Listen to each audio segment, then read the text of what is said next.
நண்பர்களே,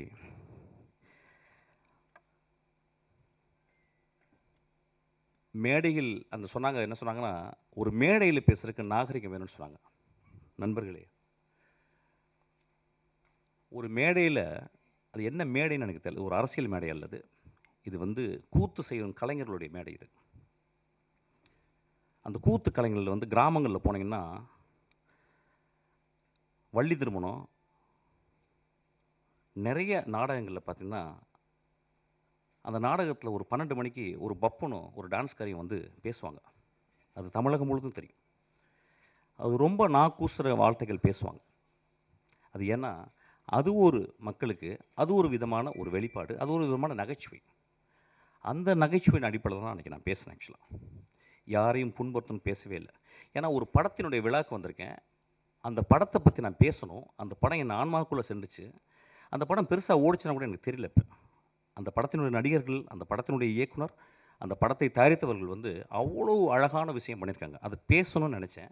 அத பேசுறதுக்கு வந்து இந்த படம் நல்லாயிருக்கு, இந்த படம் இப்படி இருந்தா நல்லாயிருக்கும்னு நான் பேசல. என் மனதில் ஆழத்திலிருந்து தான் பேசினேன்.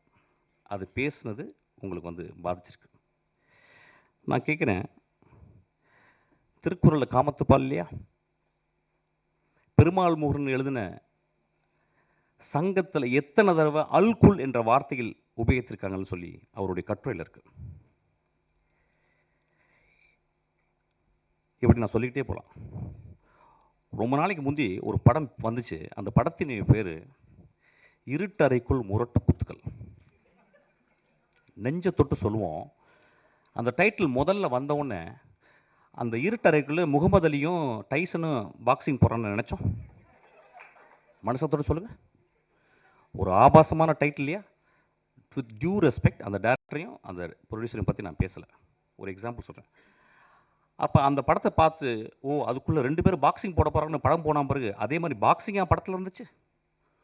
இப்ப இந்த 10 வருடங்கள்ல வந்த மோசமான விரச காட்சிகளை கொண்ட படம் இல்லையா அது?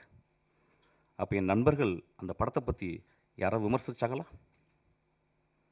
என் தம்பி விஜய் சேதுபதி, என் தம்பி தியாகராஜன் குமார் ராஜா ஒரு படம் எடுக்குறான். அந்த படத்தினுடைய முதல் ட்ரெய்லர்ல தம்பி பேசிட்டே வந்து கடைசி வார்த்தை, "அது வேணாம், இது இல்ல, அது இல்ல, அதுன்னு" சொல்லி கடைசியில ஒரு வார்த்தை சொன்னான் பார்த்தீங்களா? அந்த வார்த்தை கெட்ட வார்த்தை இல்லையா? அன்னைக்கு நண்பர்கள் சும்மா இருந்தீங்களா? எல்லாரும் பார்க்குறாங்கல்ல. 3 நாட்கள் என்னைய கிட்டத்தட்ட 300, 500 பேர் எனக்கு ஃபோன் பண்ணாங்க நண்பர்களே. பெண்கள் ஃபோன் பண்ணாங்க நெறைய பேர். "பத்திரமா இருங்க" அப்படின்னாங்க. ஐயா என்னைய பத்தி நீங்க சொல்லணும்னா, என்னுடைய படங்கள பார்த்து சொல்லணும். என்னைய பத்தி சொல்லணும்னா, வெற்றிமாறன் இன்னைக்கு அழைச்சிருக்கான்ல, அவன்ட்ட கேளுங்க. என்னைய பத்தி உங்களுக்கு தெரியணும்னா, என் தந்தை போல ஒருத்தர் உட்கார்ந்திருக்காரு பாருங்க, அவர்ட்ட கேளுங்க. நீங்கள் நேரா வந்து என்ட்ட ஃபோன் பண்ணி திட்டலாம், பேசலாம். எவ்வளவு 3 நாட்கள் எல்லா தொலைக்காட்சியில நான் தான் இருந்தேன். என் படங்கள் நல்ல படங்கள் இல்லையா? என் படங்களில் சமூக கருத்து சொல்லலையா? என் படங்கள் பேரன்பு இல்லையா? நான் வந்து உடனே ஒரு பெரிய ஒரு ஆக்டர்ட்ட போய் கதை சொல்லி நான் பெருசா வின் பண்ணணும்னு நெனைக்கலையா? நான் கமல் சார்ட்ட போயிட்டு திரும்பி வந்துட்டேன். ரஜினி சாருக்கு எனக்கு சொல்ல வாய்ப்பு கிடைச்சது. நான் சொல்லாம வந்துட்டேன். படங்களை நேசிப்பவன் இல்லையா? படங்களையும், மனிதர்களையும், மனித இனங்களையும், பிராணிகளையும், இயற்கையும் நேசிப்பவன் ஐயா நான். எனக்கு நீங்க சொல்றீங்க வந்து ஆபாசமா எடுக்கிறேன்னு சொல்லிட்டு. பிசாசு 2ல என் குழந்தை ஆண்ட்ரியா அவட்ட கதை சொன்னேன். அதில ஒரு தாய்க்குள்ள பேய். அப்ப சொன்னேன், "அந்த பேய் நெறைய விரசமா இருக்கிறா. அதுக்கு வந்து நெறையா நிர்வாண காட்சிகள் தேவம்மா. நடிக்க முடியுமான்னு?" கேட்டேன். அவ அந்த கதைய கேட்டு சொன்னா, "நடிக்கிறேன் ஐயான்னா." நான் என்ன பண்ணேன் அதுக்கு? ஒரு ஃபோட்டோ ஷூட் பண்ணேன். அந்த ஃபோட்டோ ஷூட்டு ஒரு பெண்ணால் எடுக்கப்பட்ட ஒரு ஃபோட்டோ ஷூட். ரெடி ஆயிடுச்சு. என்னுடைய அசிஸ்டன்ட் டைரக்டர் ஈஸ்வரி அனுப்புறேன். நானும் உள்ள இருக்கேன்.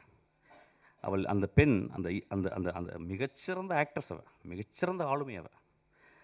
அவ என்ன பண்ணா, என் நம்பிக்கையில, என் கதை மேல இருந்த நம்பிக்கையில, அவ அந்த ரூமுக்குள்ள போயிட்டு, அவ நிர்வாணமாக வெளிய வர வேண்டியது. நான் அவ வீட்டு வெளிய போயிட்டு சிகரெட் புடிச்சுட்டு, நான் அப்படியே ஆஃபீஸ்க்கு வந்துட்டேன். அவ ஃபோன் பண்ணி, "எங்க சார் இருக்கீங்க? எங்க சார் இருக்கீங்கன்னு?" கேட்டா. நான் சொன்னேன், அம்மா உன் நிர்வாணத்தை நான் காட்டி என் படத்தில் நான் காட்டி என் படம் ஓஹோன்னு பெரிய பேர் வாங்கலாம். நான் ஒரு பெரிய பெட்ரோ ஆல்பனர் மாதிரி நான் ஒரு பெரிய பேர் வாங்கிடலாமா? ஆனால் உன்னுடைய நிர்வாணத்தை காட்டி நான் என் படத்தில் காட்டினேன்னா, போஸ்டரில் காட்டினேன்னா, அதை பார்க்கும் இளைஞர் நான் பார்த்த பார்வை மாதிரி ஒரு இலக்கியமாக அந்த திரைப்படத்தை பார்ப்பாங்களா? விரசமதமாக பார்ப்பாங்க. அந்த காட்சி வேணான்னு சொல்லிட்டு வந்தீங்க. அந்த காட்சி நான் ஒரு ஃபோட்டோ எடுத்தாந்து நான் போஸ்டரில் போட்டிருந்தா இந்நேரம் அந்த படம் ரிலீஸ் ஆகிருக்கும். 2 வருடம் அந்த படம் வந்து கேனில் இருக்குது. அந்த படத்தை பார்த்த ஒரு மனுஷன் வெற்றிமாறன் உட்காந்துருக்கான். அதை பார்த்துட்டு சாயங்காலம் எனக்கு ஒரு மெசேஜ் பண்ணால், இந்த இரவு முழுதும் என்னால் பேச முடியாது, நான் காலையில் பண்ணுறேன் மிஸ்கின் அப்படின்னு சொன்னான். அந்த குழந்தைக்கு, அந்த ஆண்ட்ரியா, ஒரு மிகப்பெரிய அவார்டு இன்டர்நேஷ்னல் லெவலில் அவளுக்கு ரெக்கக்னிஷன் கிடச்சிருக்கும். அந்த படம் ஓடாமல் இருக்குது. நான் சினிமாவை நேசிப்பவன் இல்லையா? சினிமாவையும் சினிமா மேடையும் சினிமா மனிதர்களையும் நேசித்து கொண்டே இருக்கிறேன். எனக்கு அதை தவிர வேறு வேலையே கிடையாது. நான் ஓனாய் ஆட்டுக்குட்டி பண்ணேன். அது முதல் நாள் ரிலீஸ் ஆக விடலை, உங்களுக்கு தெரியாது. அன்றைக்கி மறுநாள் நைட்டு ரிலீஸ் ஆச்சு. 10 நாளுக்கு அப்புறம் அதை டிவி ரைட்ஸ் வாங்க வந்தாங்க.